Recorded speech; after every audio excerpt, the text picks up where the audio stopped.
Hey guys, Captain Dylan Hubbard here at Hubbard's Marina with another one of these Dockside Chats. Want to tell you guys a little bit about what's going on now, what's coming up, and talk to these guys, captains and crew, about what's going on the water. We're getting ready right now for our 39-hour adventure. Looking forward to a great weekend. We got our live show Sunday night, our radio show tomorrow, and these guys are going to be fishing all weekend.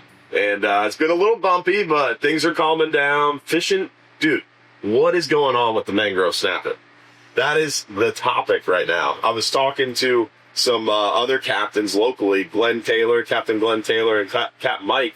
They went out this week to do a memorial episode of the Real Animal Show for Billy Nobles. And they were in like deep half-day waters, shallow all-day waters, like 40, 50, 60 foot. And they were catching 8, 9-pound mangroves. They caught a 12-pound mangrove in that same area. They're fired up. It's crazy. Springtime, they're going to start spawning. They come in, they're eating, they're ready to do it. What? They do. They come inshore sometimes, but apparently they are. The big ones are in right. That water's warmer when it gets shallower, and if they're out there in that cold water, they're coming up. Well, we don't know. First of all, mangrove snapper, life history, like the science of it, they spawn more in the summer. They spawn all year, but they don't have big, huge spawning like, oh, this is a time mangrove spawn. No. And they spawn more often in the summer. It's different. So I'm wondering what's pushing them in. That makes a little bit more sense. The The shallow water's warmer. And even you can see the water temperature difference on our half-day trips during the winter. The morning trip is typically slow, but if that sun pops out later in the morning, by the afternoon, you get a better bite almost every time you got a double half-day in the winter. The afternoon trip is better. We had 3 mangroves on the half day yesterday and 2 hogs on the afternoon half day, and the mangroves are not small. No, maybe big. the population density is great. Just getting I'm loving it. Yeah, it's beautiful. I like it when it's good. And the 39-hour trips, you guys are doing pretty well in the mangroves out there, too. Yeah, they come in for now and go back out there to spawn in the summer. Yeah, but we're still getting them out there as well. Yeah, and I mean, right now we're fishing a little shallower with that deep water closure going on. At night, you're still catching them out deep. Yeah, and you're fishing deeper. Our Friday night snapper trip's been crushing them all year. Yeah, It's the end of March here almost now, and they've been getting them. Yeah, January, February, March. Hurricane exposed. At that range that they go on that trip, we don't fish that except on that 12-hour night snapper. Yeah. There's probably a lot of fish. They're due to move any time now and leave that shallower water and head up. We've been catching mangoes that are buttoned up. You know what buttoned up is? Then you're getting ready to spawn. They're ready to go. So, I mean, some of them are like early spawn right now. Maybe they're coming inshore just to get that good feed, get fattened up for their babies. It's been an early year this year, but there's mangoes everywhere. It's like the year of the mangrove snapper. Yes. Just in time for them to probably restrict them. Don't say that. Don't say that. Hey, don't tell them it's good, man. We're gonna cancel all that footage. That sucks. Luckily, the last stock assessment on mangrove snapper was very positive. They just finished stock assessments on mutton snapper, yellowtail snapper, and red grouper, and they were all really, really positive. We've definitely seen more yellowtails this far north than historically. Yeah, good. That was the other thing they were talking about during that trip. They were catching big big yellowtail snapper in shallow too. Great. And, that's more crazy. Yeah, and they're not small. They're big ones. It's like you don't catch small ones. They're just big flags. I saw some nice ones out the 12-hour snapper again. They had a couple nice big flag yellowtails. And we're getting them on the 39 hours even more commonly. The 12-hour extreme. Yeah, we've been getting them for a few years on the overnighter. Yeah. And I think it's the warmer water.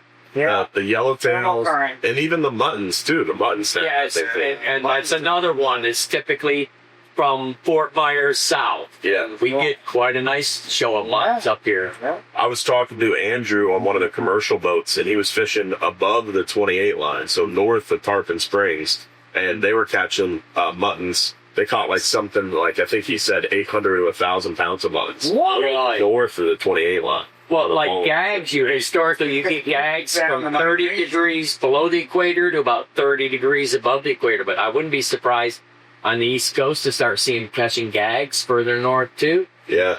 Fish are pushing. They're doing fish reports, so I'll be looking at them. The biomigration. Yeah. Pretty crazy. chasing that warmer water. That's it. And we're also on the doorstep of that pelagic bite. I mean, Any second. we got the Oh, you gotta turn on like a light You bulb. got to change. I brought tackle this trip just for all that. We'll see. He brought some trolling stuff. I brought small leads to free line. Yeah. We're going to Green get line's enough good. shot for Blad. This is a good time of year to get a big mahi, like a rogue, real big mahi, or a wahoo, big kingfish, a lot of kingfish. Anything could happen. Yeah, this time of year. kingfish could fire off anytime. And then you troll 15 miles in a straight line and catch them for 15 miles. Yeah. Let's go catch a crab trap. What are you gonna troll? Jay's brought a couple of things, and if there's nobody trolling, the nomads basically. Yeah. And if we don't have the right guys trolling, then we'll put something out too. The nomads, the rapalas, the lip diving plug, basically. Yeah, diving lures. Diving plug. And it's really tuna time, but this time of year, and like this is about like September, where the pelagics move through September and October. So you got the lip diving plugs trolling, and then you said some light leads. How would you target them with the light leads? Just like a free line at night or a knocker rig, and I would even fish basically. You'll fish for top water fish and bottom fish as well. But try for mangroves. Let it keep sinking to the bottom, basically. Yeah, so you and get if all you get the a tuna in the top half, and if you get down further, you get a grouper or a mangrove a lot of times. So you're using like a 1 ounce lead? No, like a half or a 3/4. I've seen guys use as little as an eighth, and you just get it out away from the boat and just keep feeding it line. That's it. That bait will go way back behind the boat and sink real slow. And I've seen the guys who win the jackpot on the mangroves. Yeah. They're getting that big They mangrove come up. off the bottom. Come up. They see it. They see it. Not down on. Hop it a little bit. Let it slow sink. You're an eighth of an ounce. covered every Got atmosphere. patience. Real good blow. Like that. You're here. You're You're here. left You're here. Then you're getting. So missed fish last trip on flatlines, and I think they were big mangroves. Yeah. So you're talking about casting it away from the boat, letting it go out with the tide, and just free lining it, and then you'll feel that fish initially. They'll pull the line through your finger. Yeah, you'll feel it. Usually it's on a spinning rod, but when you feel that, it's different. He will- Pop. he- Just let him go, put it in gear and pop, bam, nail him. You hand the rod to your best customer. Party boat fishing, you got to be on the stern if you want to fish. Yeah, like definitely that. the You stern. can't. But you don't have to be on the stern if Yeah. the current's opposite of the wind, right? Or drifting, or whatever. Maybe. Or you got a balloon, or you got something that the wind And will if take it away from the anything boat. floating, there might be mahi on it. Triple tail. Then everybody get out their pitch pole. You see some triple tail a couple of weeks ago, but I didn't have a flat line yet. They're making the camera guy move. Yeah. One, Almost got him. one at a time. Jay is talking over everybody. Like fishing. Yeah. Yeah, so how would you do it if you were going to be free lining for a mangrove? Me, for a mangrove, definitely this a little, like knocker rig with maybe like 2 little split shots at the bottom. Nice big fish. Live baits when I go. And just throw it out and just let it go. How are you hooking the pig fish? Up right through the jaw, right up to the top, or through the side of, right underneath the eye, through the side of the cheek. Don't put it in the back of the tail because it'll spin. In through the bottom and out through his top lip. Right. Put his mouth shut. Would you disagree? Because if I was going to knock a rig, I'd be hooking it right above the anal fin, so that way the fish is trying to struggle away. If you're from free lining, you can do that. Yeah. But if you're dropping it with an 8 ounce, Yeah, if you're dropping it with an 8 ounce, you That's got to go different. up underneath the chin. Yeah, or the you side. can do that. But if we're talking about free lining for a tuna or a big mangrove, Put it on top. you want it in the anal fin, You right? can do that. Yeah. So Unless swing there's around. incredible current, and then you don't want him to be swimming with the current. Yeah. So then you'd have to hook him in the As long as you Yeah. just Just let go it fishing and slide down. Let it slide down. Slide down. So you're saying, Will, if you were going to be free lining for a mangrove and you're using a pinfish or a pigfish, you'd probably be hooking it in the anal fin unless there was a lot of current. Yeah. Yeah, I got it. And a lot of times I'm using a dead bait. And if they're biting, fish are biting really good, and there's vermilions and stuff biting too, they'll steal your thread fin off of there. Yeah. That's why you're using a cut bait, They're like not biting bonita or bait. mackerel, or anything that stays on the hook really well. Yeah. Yeah. Or if there's yellowtails biting too, and just any vermilion, yellowtail, things that are stealing your bait, then you go to cut fish, Yeah. Right. generally. So the cut fish will stay on the hook better. Yeah. Yeah. So what were you saying? I was saying sometimes you don't bite the live baits. Like me and him the other day. He's like, I'm catching mangoes. I heard about- I yeah. put a live bait down. I'm Live like, bait. I'm going to get a big one. What did I get? nothing. 0.0. And Will caught two mangroves. Yeah, right next to me. Milo's did too. Oh, yeah. Milo's caught one on one side of you. Will caught one on one side of you. So sometimes the live bait doesn't work. Or maybe it was user error. But when live bait's working, you want to make sure you've got the live bait. Yeah. No doubt. Yeah. So it's from spot to spot, it can change. Absolutely. Yeah, daybreak can be a good time for a live bait. Not even daybreak, first light. Yeah. Yeah. First light, tapping that live bait on the bottom. Yeah, or even free line a live bait for a tuna. It's just a good time for a live bait, I feel like. Right at sunup. Sun up and sun down. Yeah, even sundown too. I like sunup. Sunup's good with the triggers. You got a slow jig, just bomb, because the triggers fire up right before the sun comes up. Right. You know, my favorite tuna time, though, is when that moon comes up. Oh, yeah. When that moon just cracks up over the horizon, big bright moon, the tuna just fire. It doesn't matter what time. Sometimes it'll be at 4:30 in the morning. That moon will pop up before the sun.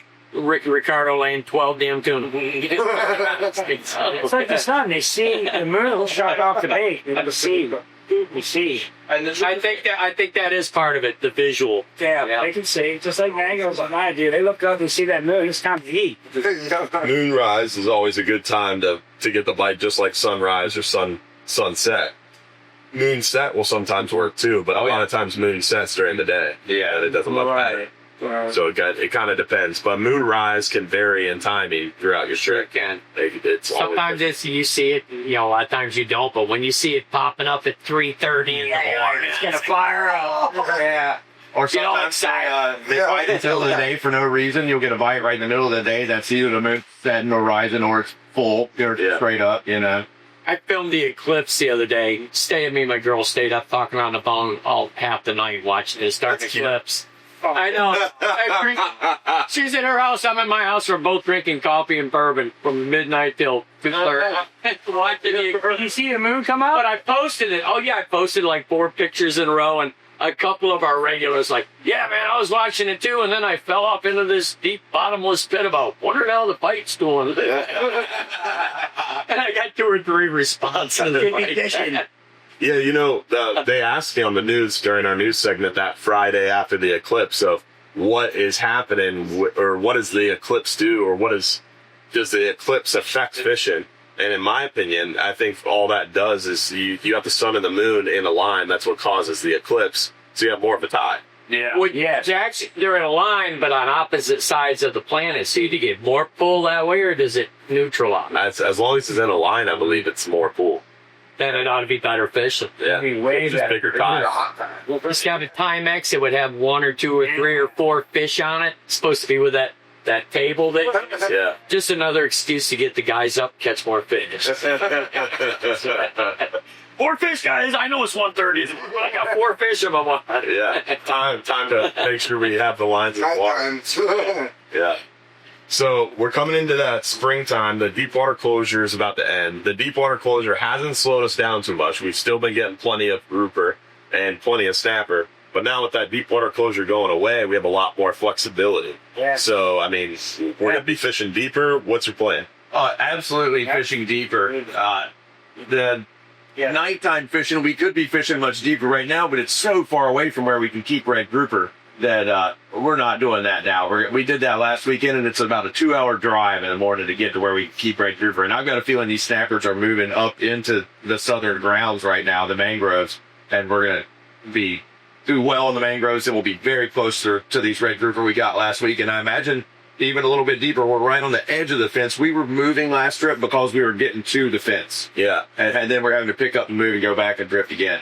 And so we'll be able to get on the other side of that now and get some bigger red grouper as well. Are you going to try to drift again this trip? If the weather's right for it. Yeah, the weather, it's nasty out right now. This is an odd trip where it's really nasty right now, but the weather is dying as we speak. So well, hopefully through the night it calms down and we'll be able to try in the daytime. Supposed to be calmer tomorrow. Yeah. I think so. I think we will be able to. And I want to be closer to them so we can maybe get 50 of them. Nice.